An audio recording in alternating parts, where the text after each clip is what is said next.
This isn't a job interview like usually. You've sat before this committee before. You've made promises time and time again before. You got the job, actually, to be the number 2 and the acting director. So this isn't a confirmation hearing. This is more of a performance review. And clearly, when it comes to the treatment of Epstein victims, when it comes to politically motivated prosecutions, when it comes from avoiding appearance of impropriety with corporations, you failed.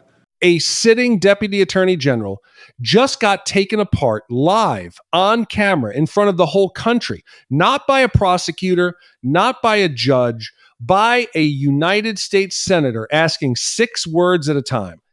And Todd Blanche couldn't answer a single one of them straight. This is the man who wants to run the Department of Justice. And when Cory Booker asked him the most basic questions about Ghislaine Maxwell, about a $100 billion merger, about a dinner with a media mogul honoring the president, Blanche folded. He dodged. He hid behind lawyer speak. And America watched it happen. I can't talk about whether there's any investigation. I'm not asking you about an ongoing or closed investigation. I'm just asking you about this unusual. Your question, yes or no. Did you or anyone else from the DOJ or associated with the president discuss a presidential pardon with Ghislaine Maxwell or her attorneys? No. Did you discuss clemency, yes or no? No. Did you discuss... She was convicted. What do you mean clemency? Did you discuss her transfer to another institution, yes or no? No.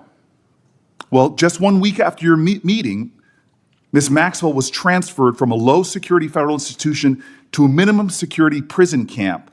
Were you involved with that transfer? When, as I've talked about before, in the time leading up to me going down to meet with her, we learned that she was receiving threats. It turned out when we I'm going to interrupt you for a matter of time because... Okay, well, it's not a question I can answer, apparently, in the time you're giving me. I'm going to tell you this because I deal with issues of criminal justice. When people are under threats in a Bureau of Prison facility, they're put into solitary confinement or protective. They're not moved to a camp. That's not always true. It is. You're well, just what wrong. What is true is someone that is accused of child sex trafficking under the Bureau of Prison's own policies is not put in a facility like this that seems clearly like a reward. Let's be honest about what we just saw. This wasn't a hearing, it was an exposure. Todd Blanche spent years as Donald Trump's personal defense attorney, and now he's supposed to convince the country he can run the most powerful law enforcement agency in the world with a straight face and zero loyalty to the man who made him. Nobody believes that. Not after today. The Department of Justice is also responsible that powerful corporations play by the same rules. Let's take a proposed merger between Paramount, Warner Brothers, and Discovery. This is no ordinary transaction. It was a proposed $111 billion merger involving 2 of the last remaining legacy Hollywood studios. As Deputy Attorney General and later Acting Attorney General, you exercise oversight of the Antitrust Division. You approved the decision to close the department's investigation into that merger, yes or no?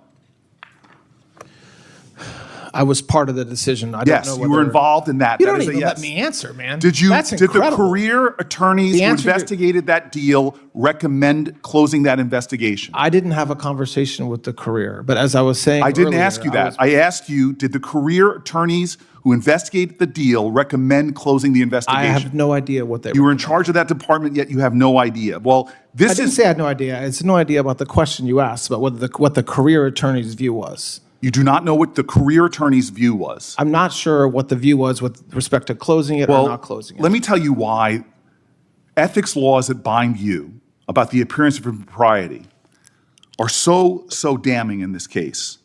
On the same day that Paramount shareholders voted to approve the merger, David Ellison, the head of the acquiring company, hosted a dinner that you attended honoring the President of the United States. While you were at that dinner, the DOJ was still investigating a merger. Did you speak with Mr. Ellison on that evening? No. Did you discuss with anyone involved in that organization that evening the department's ongoing investigations? No. Well, 6 weeks later, after that dinner, that investigation was closed, that you're stating you have no idea if the attorneys in charge even finished their investigation. That's not what I said. What did you say? You asked me a question about whether the attorneys recommended that the investigation be closed, and I said I wasn't sure. That's different than what you just threw back at me. Do you believe that creates an appearance of impropriety that you were at a dinner? No. Okay. The Justice Department ethics rules are very clear about avoiding the appearance of impropriety. In a case like this, I don't think that's appearance of impropriety. I think that's improper. That the connected and the powerful are getting a chance to rub shoulders. It would seem appropriate that you avoid those kind of appearances and dinners like that. Cory Booker didn't waste time on theater. He went straight for the throat with the Maxwell meeting, and the answers Blanche gave were pathetic. No new charges, no new investigation he could even admit to, nothing to show for a 2-day sit-down with a convicted child sex trafficker's co-conspirator, except that a week later, she somehow landed in a cushy minimum security camp instead of the kind of lockdown facility every other accused trafficker in America would get. And Blanche couldn't explain it. He tried to dress it up as some kind of safety concern, and Booker shut that down instantly because everybody in that room knew the real answer, and it isn't safety. It's a reward. Then there's the Epstein files themselves. Congress passed the law demanding transparency. Survivors were promised protection. And what actually happened? Their names, their phone numbers, their home addresses got dumped into the public record while the powerful people connected to Epstein got their names blacked out. That is not an accident. That is a choice somebody made. Every appearance or dinner or speech that I give are cleared by ethics officials. So your attendance at that dinner was cleared by ethics officials? Everything that I do. I didn't ask you everything you do. Was your appearance at that dinner You cleared? can ask the questions, but you cannot control my answers. I'm under oath, and I can answer the questions. I choose to answer them. Were you so what I will approved tell to you is when I do yes things or outside, no? when Were I do you things, approved when by I do ethics things to- outside of the department, whether it's a speech, whether it's a dinner, whether it's an event, they are approved by ethics officials. You did not answer whether that attendance was approved. Every time I go out, it's approved. Yes. You know, Lincoln, it was said about him that if you want to see the true character of a man, don't view him in adversity, give him power. I believe you've had a lot of power. And so we don't have to speculate about what has been revealed with your time in that office. We don't need to worry about what kind of attorney general. You've already had that power. This isn't a job interview like usually. You've sat before this committee before. You've made promises time and time again before. You got the job, actually, to be the number 2 and the acting director. So this isn't a confirmation hearing. This is more of a performance review. And clearly, when it comes to the treatment of Epstein victims, when it comes to politically motivated prosecutions, when it comes from avoiding appearance of impropriety with corporations, you failed. You're asking this body for a promotion. And you've spent today making a lot of promises to follow the law, promises to be independent, promises to serve the American people and not the president. But we don't need your promises. We have your record. We have watched you exercise one of the greatest powers entrusted to any public servant. And what have you shown us? 1,200 victims waiting for justice. What have you shown us? There's 2 prosecutions. While the people involved, the victims, are waiting for action, one of the people prosecuted gets the most cushy arrangement possible after you visit with her. Again and again, you seem to be favoring the interest of a president and the powerful. You've chosen Trump over truth. You've chosen corporations over the Constitution. And you failed to meet the test. I'll say this in closing. This is why your nomination should fail. The Attorney General's client is not the president. It's the American people. You've been protecting one man for most of your career, for years and years and years. He has demonstrated himself to put undue pressure. This is why he was impeached. This is why he was criminally indicted.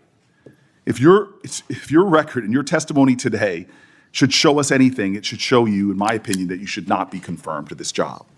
Thank you, Senator Booker. The guy in charge of making sure that didn't happen is the same guy sitting in that chair, refusing to even commit to meeting with the survivors while he's already made time for Ghislaine Maxwell herself.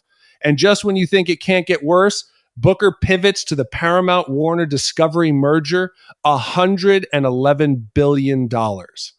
Two of the last legacy Hollywood studios getting swallowed into one. Blanche oversaw the antitrust division that was supposed to be scrutinizing that deal. And what does he do? He shows up to a private dinner thrown by the head of the company buying it out, a dinner honoring the president himself while the investigation is still technically open. 6 weeks later, the investigation's closed. He says he doesn't even know what the career attorneys who spent months on that case actually recommended. The guy running the department doesn't know his own department's findings. Either he's lying or he's so checked out that he shouldn't be anywhere near this job. Pick one, because both are disqualifying. What made this hearing so brutal wasn't just the facts, it was watching Blanche squirm, trying to avoid them. Yes or no questions. Over and over, and every single time he tried to wriggle out with some lawyerly non-answer, Booker cut him off and made him own it. That's not a man confident in his record. That's a man hoping nobody's paying close enough attention to notice the pattern, and the pattern's impossible to miss once you step back and look at it. Every time there's a choice between protecting Donald Trump's interests and doing the actual job of the Justice Department, Blanche picks Trump. Every time there's a choice between the powerful and the people they hurt, he picks the powerful. Epstein survivors get ignored. Ghislaine Maxwell gets a personal visit and a prison upgrade. A $1 trillion merger gets fast-tracked right after a dinner honoring the boss. This isn't incompetence. This is exactly what loyalty to one man looks like when it's dressed up as running a federal agency. Booker said it best when he stripped away all the pretense. This isn't a job interview. This is a performance review. And the record speaks for itself. 1,200 Epstein victims still waiting for justice. 2 prosecutions total. One of those 2 people getting the softest possible treatment the moment Blanche got personally involved. That's the record America is being asked to promote. This is what happens when you put the president's personal lawyer in charge of policing the president's friends. You get silence for survivors and soft landings for the well-connected. Todd Blanche had his moment to prove the doubters wrong today, and instead he proved every single one of them right. Cory Booker didn't just ask questions, he exposed exactly who Todd Blanche is actually working for, and it is not the American people. If this made you as angry as it made us, you already know what needs to happen next. Share this, because the only thing worse than watching this happen is watching it happen and staying quiet.